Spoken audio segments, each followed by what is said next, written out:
দিনী ভাই ও বোন, ইয়া ওয়াহাবু আল্লাহ পাকের শ্রেষ্ঠ একটি গুণবাচক সিফাতি নাম।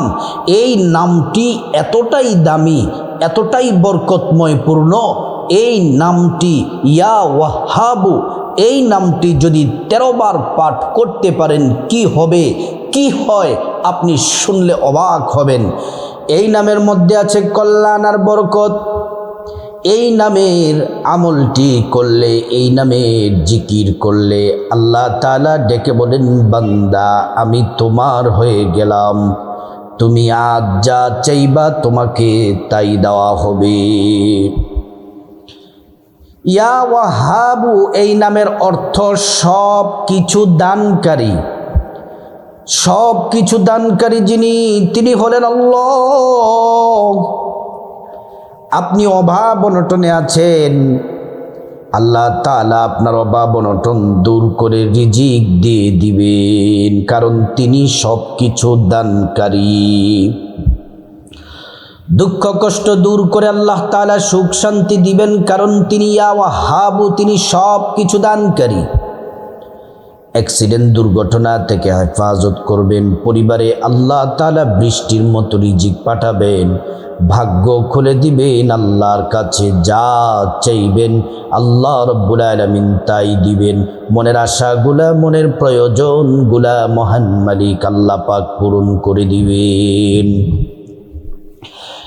ইয়া ওয়াহাবু নামের আমলটি বড় দামি।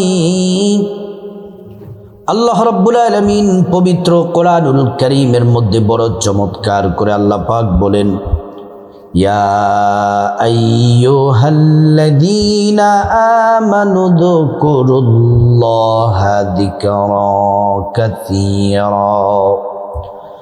আল্লাহ পাক বলছেন, ও ইমানদারেরা তোমরা বেশি বেশি পরিমাণে আমি আল্লাহর নামের জিকির করো।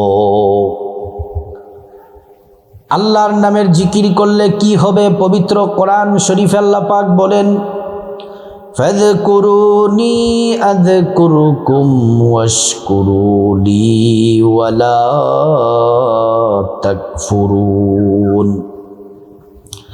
আমরা যদি আল্লাহর নামের জিকির করি, আল্লাহ আমাদের জিকির করেন।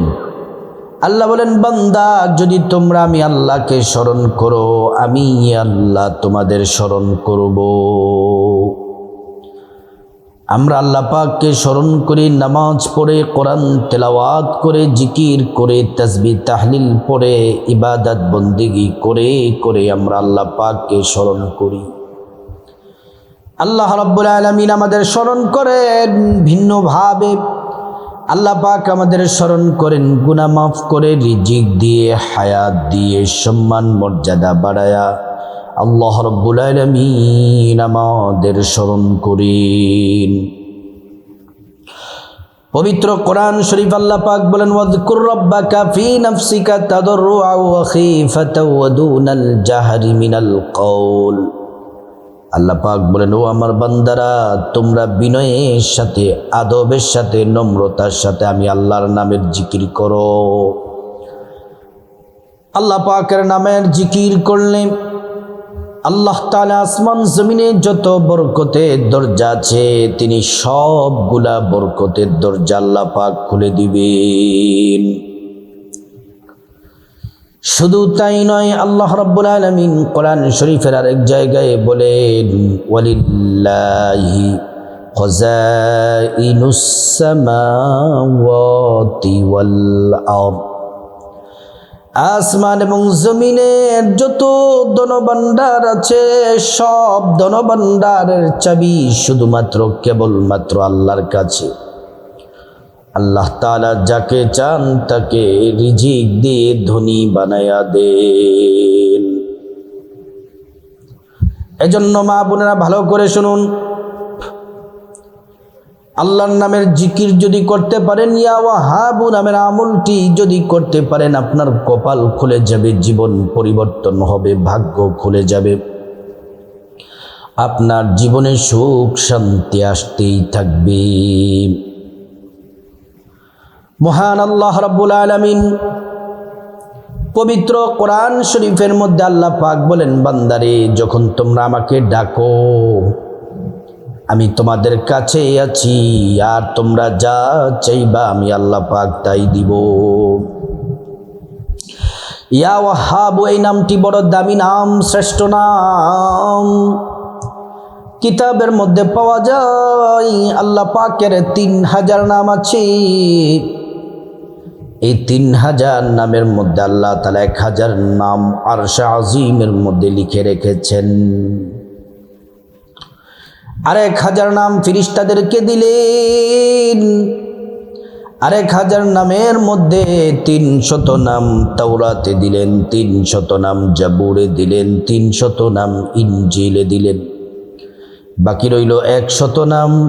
একটি নাম আল্লাহর কাছে খাসভাবে রেখে দিলেন।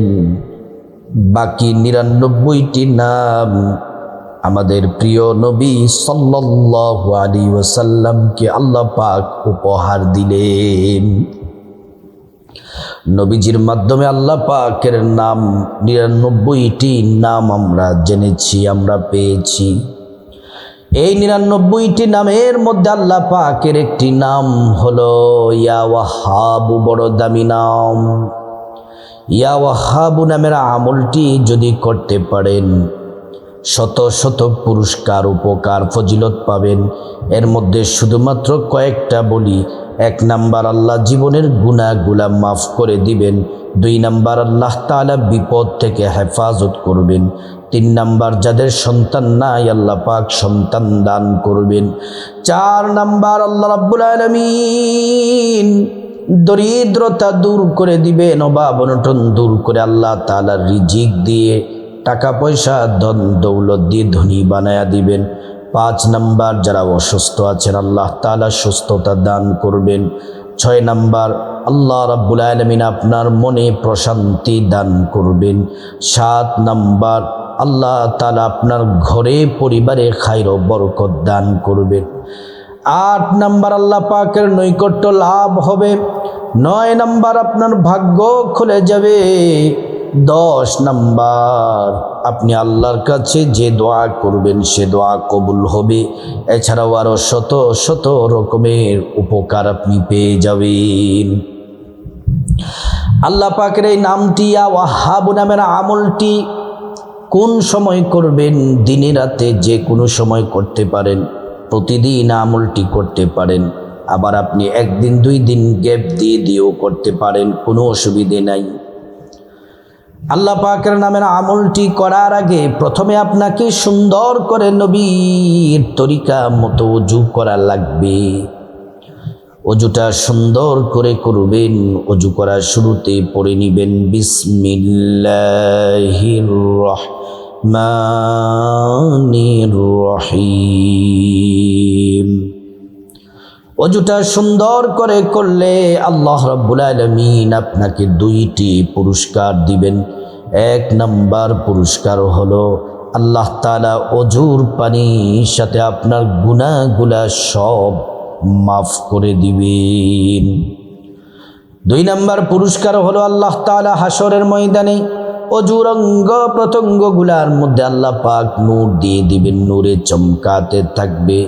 প্যারা নবীজি সাল্লাল্লাহু আলাইহি ওয়াসাল্লাম আমাদেরকে দেখেই চিনে ফেলবেন, আল্লাহর কাছে নিয়ে যাবেন, সুপারিশ করে আল্লাহর জান্নাতে নিরাপদে পৌঁছে দিবেন। সুবহানাল্লাহ। ওযুটা যখন শেষ, পশ্চিম আকাশের দিকে তাকিয়ে আঙ্গুলটা উঁচু করে একবার কালিমে শাহাদাত পড়বেন। আশহাদু আল্লা ইলাহা ইল্লাল্লাহু ওয়াহদাহু লা শারীকা লাহ ওয়া আশহাদু আন্না মুহাম্মাদান আবদুহু ওয়া রাসূলুহু। কালিমে শাহাদাত পড়লে কি হবে? আল্লাহ তাআলা জান্নাতের ফেরেশতাদেরকে বলেন, ও জান্নাতের ফেরেশতারা, জান্নাতের গেটগুলা খুলে দাও, দরজাগুলা খুলে দাও।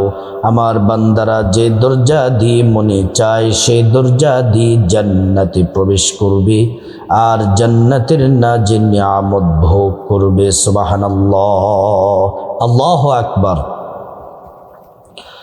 প্রিয় মা বোনেরা, তারপর জায়নামাজটা বিছাবেন। কেবলামুখী হয়ে পশ্চিম দিকে ফিরে বসে যাবেন, আদবের সাথে, বিনয়ের সাথে, নম্রতার সাথে বসে যাবেন। বসে সর্বপ্রথম আমাদের প্রিয় নবী সাল্লাল্লাহু আলাইহি ওয়াসাল্লামের প্রতি প্রেম, মোহাব্বত, ভালোবাসা নিয়ে 3 বার দুরূদ শরীফ পড়বেন। শ্রেষ্ঠ দুরূদ, নামাজের দুরূদ, দুরূদ ইব্রাহিমটা 3 বার পড়বেন। একবার দুরূদ পড়লে 10টি গুনাহ মাফ হয়ে যায়, 10টি নেকি পাওয়া যায়, 10টি মর্যাদা আল্লাহ পাক বাড়ায়া দেন। হাসরের ময়দানে নবীজি শাফায়াত করবেন, নিজ হাতে হাউজে কাউসারের পানি পান করায়া আল্লাহর জান্নাতে নিরাপদে পৌঁছে দিবেন। সুবহানাল্লাহ, আল্লাহু আকবার। প্রিয় সম্মানিতা মা বোনেরা আমার, এই দুরূদ নবীজির রওজা মুবারকে পৌঁছে দেওয়া হয়, আমাদের নাম ঠিকানা বলে দেওয়া হয়। নবীজি সাল্লাল্লাহু আলাইহি ওয়াসাল্লাম তিনি খুশি হয়ে যান, আল্লাহর কাছে আমাদের জন্য কল্যাণ আর বরকতের দোয়া করেন। এই দুরূদ শরীফটি পড়বেন, মুহাব্বতের সাথে পড়বেন। আল্লাহুম্মা সাল্লি আলা মুহাম্মাদিন ওয়া আলা আলি মুহাম্মাদ কামা সাল্লাইতা আলা ইব্রাহিম ওয়া আলা আলি ইব্রাহিম ইন্নাকা হামিদুম মাজিদ। আল্লাহুম্মা বারিক আলা মুহাম্মাদ وعلى آل محمد كما باركت على إبراهيم وعلى آل إبراهيم إنك حميد مجيد। এই দুরূদ ইব্রাহিমটি 3 বার পড়বেন, অথবা ছোট্ট দুরূদ শরীফটি 3 বার পড়বেন। সাল্লাল্লাহু আলাইহি ওয়াসাল্লাম, সাল্লাল্লাহু আলাইহি ওয়াসাল্লাম, সাল্লাল্লাহু আলাইহি ওয়াসাল্লাম। দুরূদ শরীফ পড়ার পরে 2 নম্বরে ছোট্ট দামি ফজিলতপূর্ণ একটি ইস্তিগফার পড়বেন। ইস্তিগফারটিও পড়বেন 3 বার। আল্লাহ তাআলা আপনার জীবনের গুনাহগুলা মাফ করে দিবেন, রিজিক দিয়ে ধনী বানায়া দিবেন, নেক সন্তান দান করবেন, জান্নাতে প্রবেশ করাবেন, জান্নাতের নহর থেকে শরবত পান করাবেন। ইস্তিগফার পড়লে পেরেশান বিপদ দূর হয়, আল্লাহর পক্ষ থেকে গায়ব থেকে রিজিক আল্লাহ তাআলা পাঠিয়ে দেন। আস্তাগফিরুল্লাহাল্লাযী লা ইলাহা ইল্লা হুয়াল হাইয়ুল কাইয়্যুম ওয়া আতুবু ইলাইহি। আস্তাগফিরুল্লাহাল্লাযী লা ইলাহা ইল্লা হুয়াল হাইয়ুল কাইয়্যুম ওয়া আতুবু ইলাইহি। আস্তাগফিরুল্লাহাল্লাযী লা ইলাহা ইল্লা হুয়াল হাইয়ুল কাইয়্যুম ওয়া আতুবু ইলাইহি। তারপরে 3 নম্বর আল্লাহ রাব্বুল আলামিনের শ্রেষ্ঠ নাম ইয়া ওয়াহাবু নামটি পড়বেন 13 বার। কিভাবে পড়বেন? এইভাবে, ইয়া ওয়াহাবু ইয়া আল্লাহ, ইয়া ওয়াহাবু ইয়া আল্লাহ, ইয়া ওয়াহাবু ইয়া আল্লাহ, ইয়া ওয়াহাবু ইয়া আল্লাহ, ইয়া ওয়াহাবু ইয়া আল্লাহ। তারপর আবারও 3 বার দুরূদ শরীফ পড়বেন। সাল্লাল্লাহু আলাইহি ওয়াসাল্লাম, সাল্লাল্লাহু আলাইহি ওয়াসাল্লাম, সাল্লাল্লাহু আলাইহি ওয়াসাল্লাম। তারপর আল্লাহুম্মা আমিন বলে মুনাজাত দিবেন। মুনাজাতের শুরুতে আল্লাহ পাকের একটি নাম 3 বার পড়বেন। নবীজি কসম করে বলেছেন যে আল্লাহর হাতে জীবন মরণ, ওই আল্লাহর কসম, এই নাম পড়লে দোয়া কবুল হয়। একটা দোয়াও আল্লাহ ফিরিয়ে দেন না, প্রতিটি দোয়া আল্লাহ পাক কবুল করেন। আল্লাহ পাকের নামটি 3 বার পড়বেন, ইসমে আজমটি, ইয়া যাল জালালি ওয়াল ইকরাম, ইয়া যাল জালালি ওয়াল ইকরাম, ইয়া যাল জালালি ওয়াল ইকরাম। তারপর আল্লাহ রাব্বুল আলামিনের কাছে প্রথমে আপনার জীবনের গুনাহ মাফ চাইবেন, মা বাবা ভাই বোন স্ত্রী ছেলে মেয়ে আপনজন আত্মীয় স্বজন সমগ্র মুসলমানদের গুনাহ মাফ চাইবেন। প্রত্যেকের গুনাহগুলো আল্লাহ পাক মাফ করে দিবেন। তারপর রব্বুল আলামিনের কাছে খাসভাবে আল্লাহর কাছে বিপদ থেকে মুক্তি চাইবেন, ঋণ থেকে মুক্তি চাইবেন, অভাব অনটন থেকে মুক্তি চাইবেন, জাহান্নাম থেকে মুক্তি চাইবেন, আযাব গজব থেকে মুক্তি চাইবেন, অ্যাক্সিডেন্ট দুর্ঘটনা থেকে মুক্তি চাইবেন। প্রত্যেকটা দোয়া আল্লাহ রাব্বুল আলামিন কবুল করবেন। তারপর রব্বুল আলামিনের কাছে খাসভাবে আল্লাহর কাছে আপনার যা কিছু প্রয়োজন চাইবেন, টাকা পয়সা ধন দৌলত রিজিক খাবার দাবার নেক হায়াত নেক সন্তান নেক পরিবার পরকালে জান্নাত চাইবেন। প্রত্যেকটা দোয়া আল্লাহ রাব্বুল আলামিন কবুল করবেন। তারপর রব্বুল আলামিনের কাছে খাসভাবে আল্লাহর কাছে আপনার মা বাবা আত্মীয় স্বজন পূর্বপুরুষ যারা কবরবাসী তাদের জন্য দোয়া করবেন, আল্লাহ পাক তাদেরকে ক্ষমা করে জান্নাতবাসী করে দিবেন। আল্লাহ রাব্বুল আলামিন আমাদের সবাইকে আল্লাহ পাকের এই শ্রেষ্ঠ নামের আমলটি করার আমাদেরকে তৌফিক দান করুন।